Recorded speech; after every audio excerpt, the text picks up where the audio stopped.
Alright, let's review a game. This is a game I played just fairly recently in the past week against Xhu98.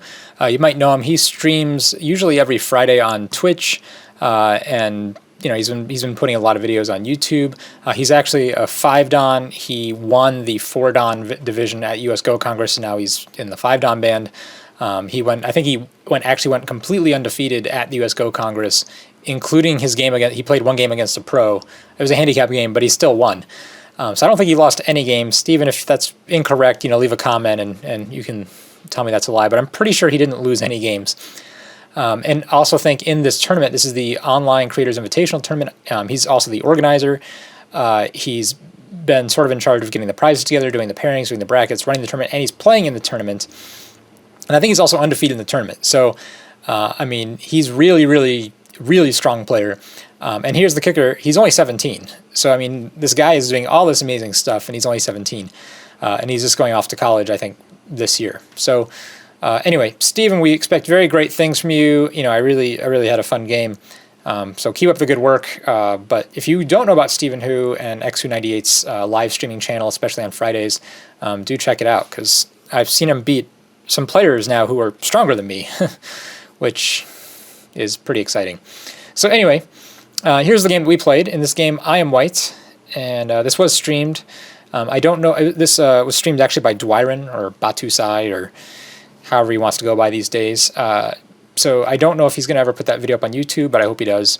But in case he doesn't, here's just my own review of going through the game and taking a look at it. And maybe we'll go down some rabbit holes and seeing some woulda, shoulda, couldas kind of thing. So anyway, pretty normal, typical opening. And black reverts into orthodox. Steven, being a 17-year-old kid, I think the two weakest parts of his game, just naturally, are going to be the opening and the end game, and that's pretty much true for most young people. This is you'll find that when you play a person younger than you, it's not always the case, but it often happens such that you will be beating them all through the beginning, and then they'll catch back up into the middle game and probably surpass you. And then if it's a close game, then you can still beat them in the end game. That's the general trajectory. So the trick is let's just get to end game. All right, so this is a fairly common approach, right? White normally has 2, possibly even 3 good options here. I guess this is also a good option. I guess even white could even play here too. Like, these are all very playable. But this is fairly fashionable, as is this one. White, when black plays this one, the idea, I think the core idea is black is trying to avoid a variation that goes something like this, where white effectively gets some sort of thickness and black doesn't really get good development. Of course, this isn't really a great Joseki for white. Like, locally, it's kind of a loss, sort of, but it's good enough. And it doesn't leave black with actually a whole lot of potential at the top. So in order to prevent something like this from happening, black plays this one. And when black plays this one, black's really asking white to come in here. And the reason why black would want this is because normally, let me go back, normally we play this one and you see this one, right? Well, in this case, black's not really unhappy at all, because let's just finish out this Joseki so I can talk about it. This stone is basically preventing this stone from doing anything significant. And now white has this number 10 stone, which is very low, and this other low corner, and black gets Sente. So black will probably play there, potentially invest a move here first, maybe make this exchange and then come here. And then black has this very nice development throughout most of the board. So that's sort of a variation that black would like. But the problem is, if black plays this one, again, white can choose this, or it can also change direction, but here is probably fairly playable. So black plays here to really encourage white to go into this corner. So in the game I play here, I really don't want to be trapped low in the corner, like from that previous variation, so I play high here, fully anticipating trying to give this stone up so that I can develop the right, black will develop the top, and I'll have a corner left. I was expecting a move here, but black didn't play this way. Instead, black kicked. And the normal response is to play here and then do this sort of fight. I think white has 2 or 3 good options here at this point. Probably the simplest is this one, where it'll settle pretty quickly in one of these variations, but I really wasn't a fan of that variation. There's also, whoops, didn't want to show you the move I played in the game. Black could connect here, but this is really, really hard for black and start a fight this way. But possible, totally possible. In the game, I played here. Again, my plan was still to give this stone up, and if black wants to start a fight, I was fine with that. And of course, in this position, black doesn't really have a choice but to start a fight. If black plays a peaceful variation, I know this doesn't look peaceful, this is actually a fairly peaceful variation. Black either takes or connects. This would be a great result for white. So white would play there. White takes the stone, and black still gets this top development, but white's right-hand side looks developable, as does the bottom. And even though this corner isn't really that big because black has all these reductions later, it still feels like a win because it was black's corner to start. Furthermore, white could contemplate starting this ko here, and I don't know, that'd be crazy. But it's totally possible. So that'd be like a peaceful variation. So of course, black, being a 17-year-old kid, doesn't want a peaceful variation. So we play this, and this is a fighting variation that I haven't studied at all, and I can't find any Joseki book at all. So I'm not sure how expert my analysis is going to be, but it's certainly what happened. Here, I actually have a little bit of a shape problem. I'm not actually 100% sure which move I should play. I kind of almost feel like there's some Tsuji in here that I don't know. Oh, I'm gonna stop something. Sorry. Was running some things in the background. There might be a Tsuji here that I don't know about, because even though this shape looks stupid, it's actually really good for attacking these 2 stones later. Because black has to essentially spend a move right now. And there's all this other forcing stuff that can happen. That's actually a terrible variation. As I say, maybe I should have just played this. Maybe I screwed up. Maybe this is actually like a more legitimate move. I just assumed it wasn't because black would do something like this, but I don't know. This feels like oddly like no, black can fight this way.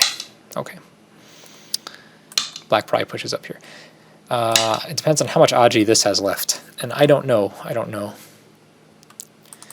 So a very interesting move that I did not play is this.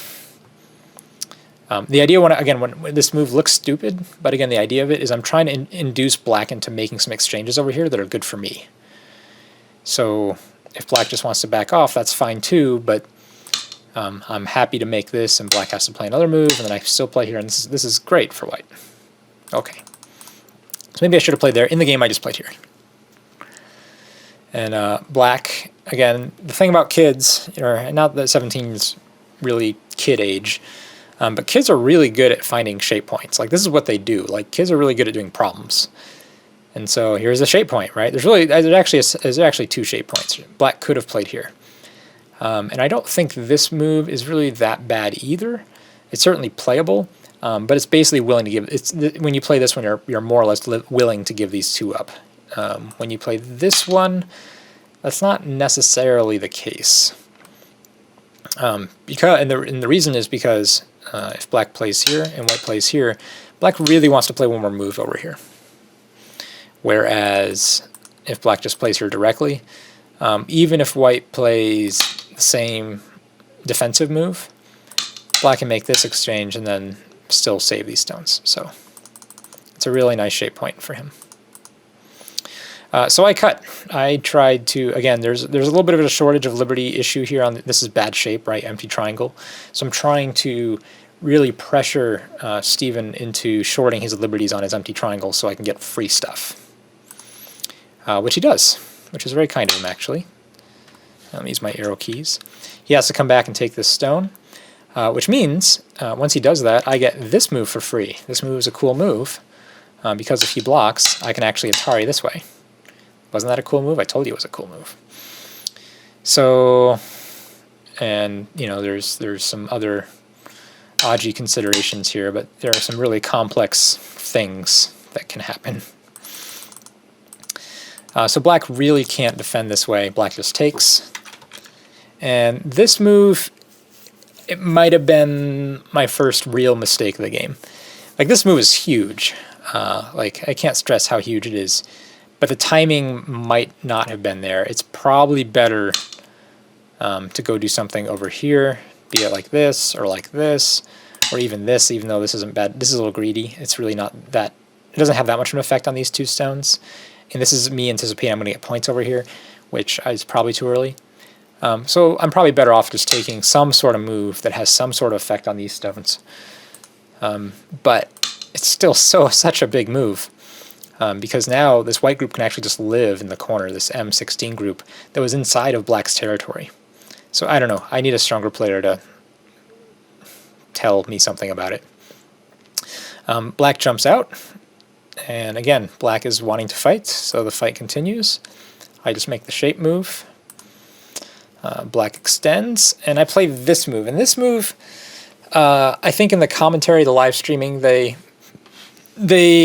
weren't sure. At least the people who were watching. For me, I felt like this move was huge at the time. And, giving this group a solid base, I didn't think black could actually kill this group outright. It's actually quite difficult. And this was a time game. The time limits on this game were actually quite short. So I didn't really have enough time to read how bad this would be anyway. And I just read a few variations and said, oh, no, I have some actual play, some actual lines of play that are reasonable. So I just took it.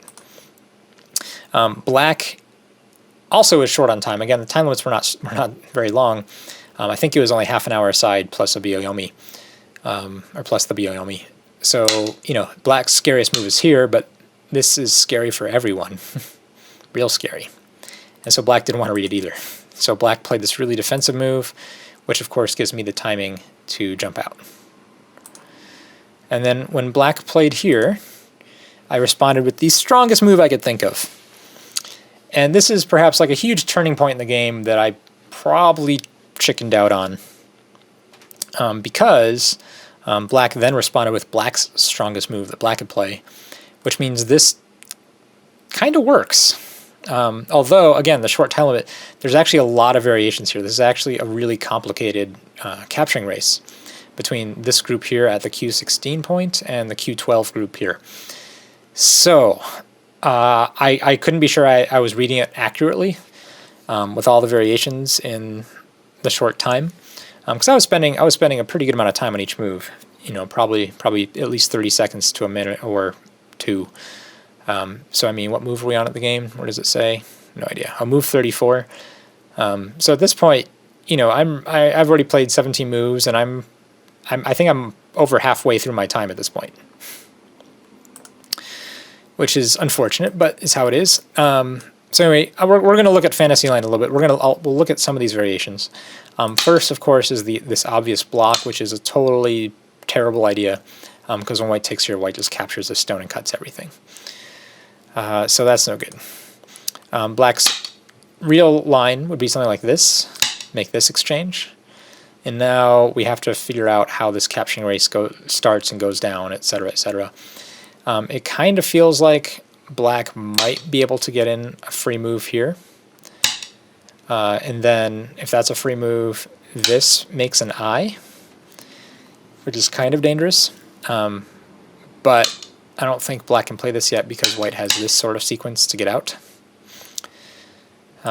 So realistically, black, once this exchange gets made, black has to play a move here. And so then white will get this point.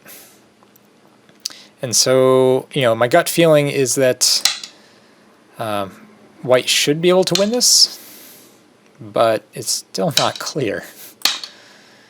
Well, here's the simplest variation I can come up with right now.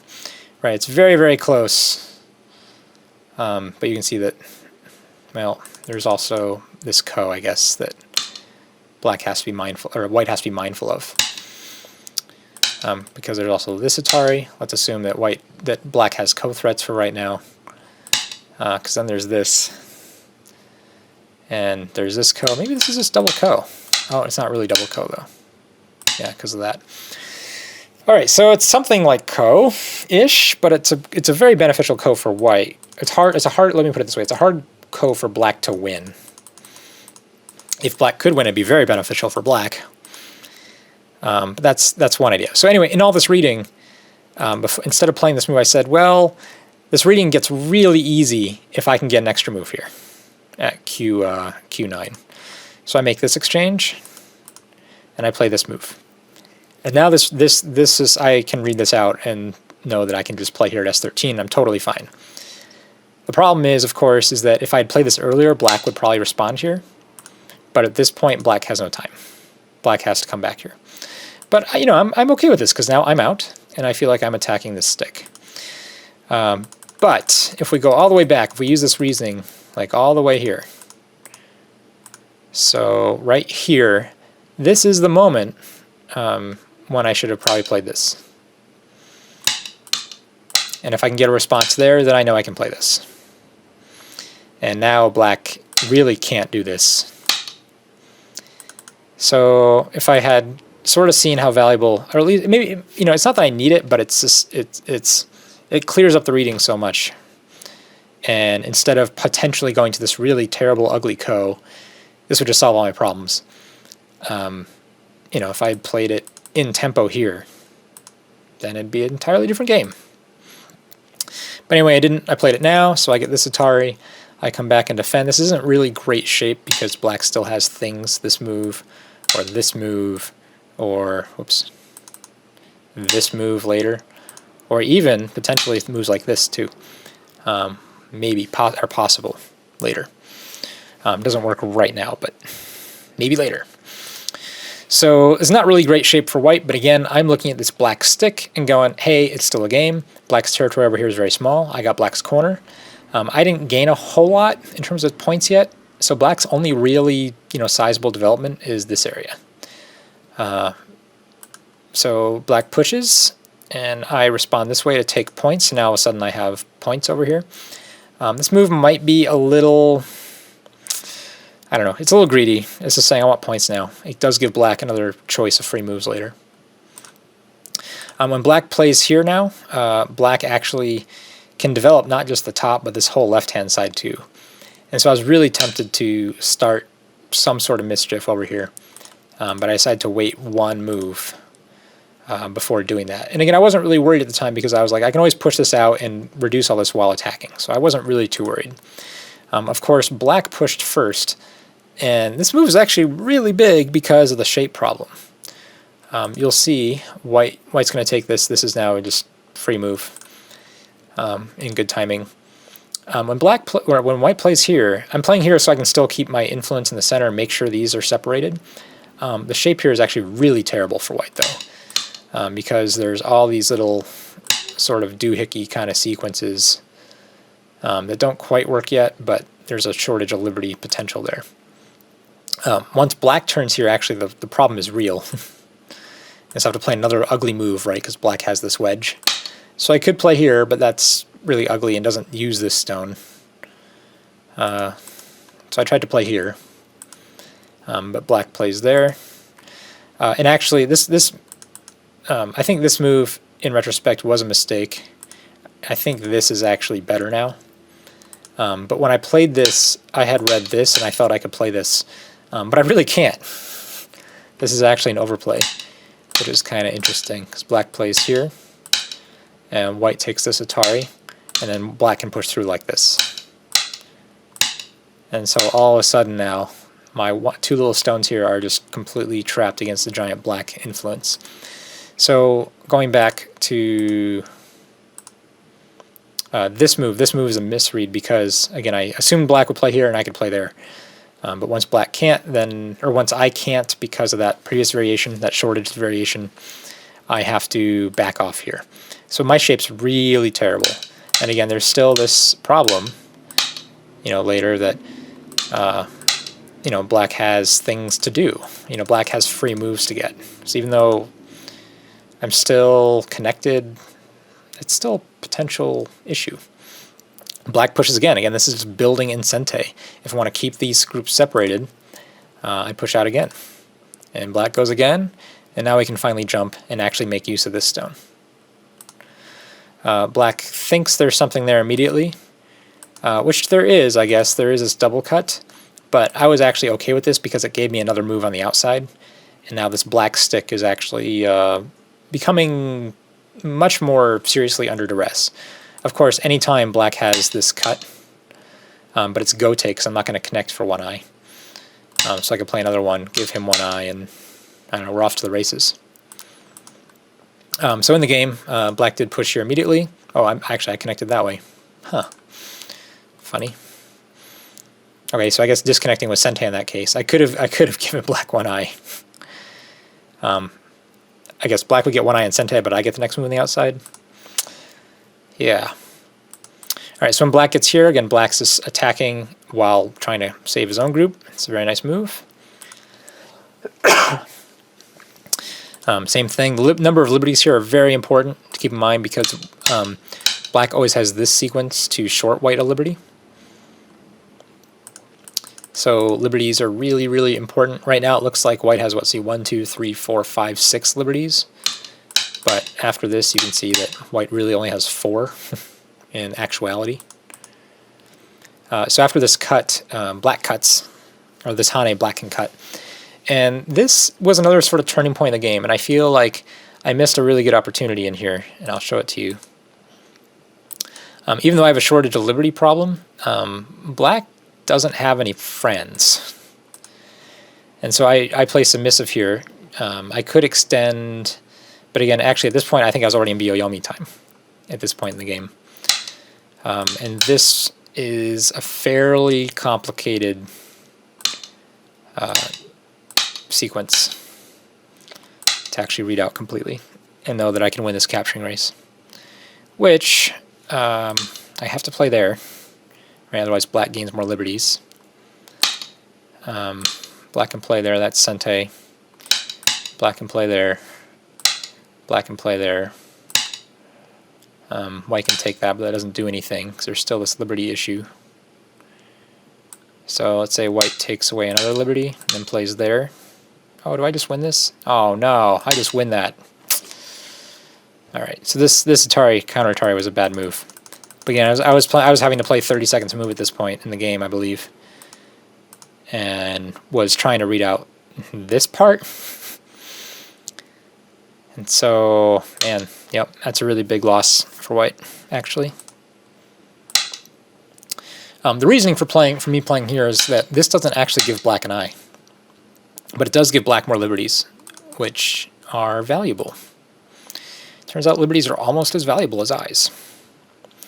All right, black now comes here, which of course this, black, this is a good move. This is a deliberate kind of sacrifice play, right, to give up this stone and let white out this way. But meanwhile, black has gotten a lot stronger over here. But now, because I'm out a little bit, I can play a little bit more aggressively over here, or at least ask some questions, make sure I get out. And right now, as soon as once black plays these combinations of 2 moves, there's actually a really, we'll say, devastating cut. I don't know. This cut is brutal. Could really flip the game on its head. That I am just sort of single track focused on. How am I going to make use of this cut? Alternatively, there is this wedge which does something similar, but it feels like it's better to cut here. It feels like black has a tougher time making actual shape, at least to me. So I do get to play here, black Hanes, and counter Hane, and then this, black decides my move's an overplay, which it sort of is, at least in the game. It ended up being an overplay in the game, but I'm not convinced that it entirely was. Because after this, I take this Atari, which is fine, and I take this peep. The reason why I'm taking this peep again is to help this cut later. If I make push and cut, black will invariably run this down, and I want to have these stones have no shape, and potentially have another friend for this group that's going to be, let me just put it on the board, I guess. Right, dunk, or sorry, I should connect. Oh, too far. Forward, forward, connect, peep, connect, good. Right, I'm still eyeing this. Right, it looks like black's going to have to push this way somehow. And when this happens, I want this Peepic to already have been made as an exchange, because that will potentially help these 3 stones and make sure this stick can't get easy eyes. Okay, let's go back to the actual game. So here I push here, thinking, all right, I just need to make sure this group is safe, and then I can do this really awesome cut here. But after the game, we talked a lot about this move. And I think the consensus is that this is a much better move. Because if if black just extends, like so, this black group actually has a really difficult time now. And it looks like it's basically just a straight up kind of capturing race. Black might gain a few more liberties first. There are some exchanges that black may want to make.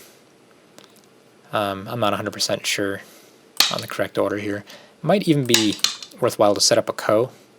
It's complicated. It's very complicated. But this would have been a really scary way to play if you were either player, but especially black. So I'm a little sad that I didn't just play it. Again, I kind of went safety first here. I went safety first over here too, 3 times, right? I've gone through safety first, right here with this move here, this counter Atari, and then this push when black asked me to kill him, basically. So black plays that, which I run out, and again I take an extra couple forcing moves here before pushing. And here's the cut. So this is a pretty exciting game, actually, because, let me get out my little marker tool, if I can remember where my marker tools are. There we go. We've got this giant black area. So black has a lot of cash. But we have this giant black liability, and this giant black liability, and a weak white group. So if white can kill one of those, and it's maybe even possible, it's very unlikely, but possible to kill one and attack the other one very severely, enough to gain even more points here at the bottom, right? This is still wide open for anybody. It's still a game. So white, of course, extends, black extends. We play this variation, which is sort of a crazy variation. I think Steven missed a couple of good moves in here. Where's my move tool? Alternate? Okay. But that's okay. When black extends here, white gets a couple extra forcing moves out of it. And now this group is actually cut off from friends. Although white doesn't really have time to be able to do anything about it. Although it was suggested that there might be a move in here somewhere that I'm a little bit unaware of. I didn't quite look at I mean, I looked at this in the game and I couldn't quite see it, right? Because this is kind of a problem, right? White, this connection here is very, very dangerous. Like, there is none. White can get 1 extra liberty, but that's about it. When black pushes here, even this works very similarly. I guess that's probably the better variation to gain 2 extra liberties. So I don't know. Maybe because I have that 2 extra, even though I still die, there's still that variation where I can gain extra liberties. Maybe I really do have time to play a move over here. Probably not that one though.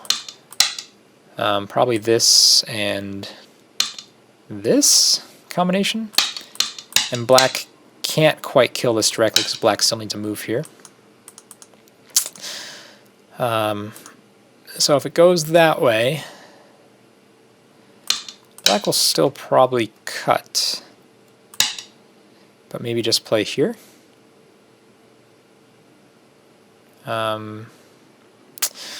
Yeah, white, and then black will save this. So it doesn't really, yeah, black is still fine. This is kind of me-eye. Yeah, so black's not in any trouble. So if black's never in any trouble, that might mean that this move is wrong. I should just play there. Yeah, right. So, I'm sort of looking for trouble. And when black captures that, I push here, which is Sente. And then I play here, which is bad shape, but I want to make sure this stone can't make a 2-space base. So I can kill all this quadrant of the board. Black goes here to try to just make a living group right in there. And then there to, again, try to make the base. And again, I'm just sweeping out the base. And here, I ran out of time.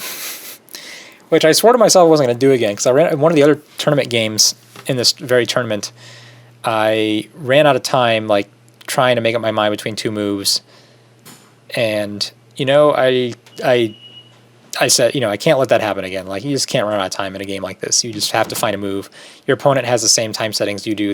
They have the same time pressure. So you have to keep the game going. And I just failed to click. Actually, part of the problem is I didn't realize I was on my last Biomi at this point.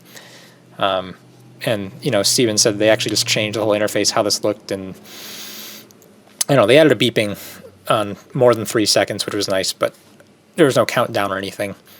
So you really do have to be very conscious and constantly looking up here at the time. And I'm just not good at that for whatever reason. So I was really kind of embarrassed, actually, to lose this game on time, because I had made up my mind, said I'm not going to lose a game on time ever again. So I had failed. But anyway, we did look at a few variations here. For instance, like this one is pretty exciting. I think if black plays this, white wins this whole quarter. Everything dies here. So black can't quite play that way. So instead, black would just take the corner. And black does that happily. Black still has some Sente moves here, and then probably here. And even though white did kill this group, it wasn't the big stick, it was only the tiny stick. And white doesn't have enough points to win now, unfortunately. So I think it was even if I did find a move to kill this half, it wasn't enough points. So I guess I don't feel that bad about losing on time. I mean, I still feel bad, but you know, your opponent can always make a mistake. So anyway, it was a little depressing, but you know, Steven's a great guy, and certainly, you know, he's producing a lot of great content right now for the Go community. If you don't know him, please check him out. Xhu98 is sort of his handle he goes by. I'll put up some links on this video, so you can just go right to some of his YouTube videos. But again, like I said, the most frequent thing he's been doing is streaming on Twitch on Fridays. So yeah, so that was my tournament game. A little sad, but it was exciting. And you know, I can't feel too bad because I certainly had opportunities, you know, i.e. there, to really do some damage, and just, I don't know, felt the time pressure. Again, I'm still sort of playing a lot more slow games. You know, coming back from the U.S. Open, where you know your games are taking 3 or 4 hours. Having 30 minutes is I don't know, not the amount of time I want to play in a game like this, in a serious game against a great guy like Steven. I want to have like a really good game. Maybe late at night with a beer, I'll happily play, you know, faster time settings, just for fun. Okay, anyway, I guess that's all I want to say in this video, and thanks for watching.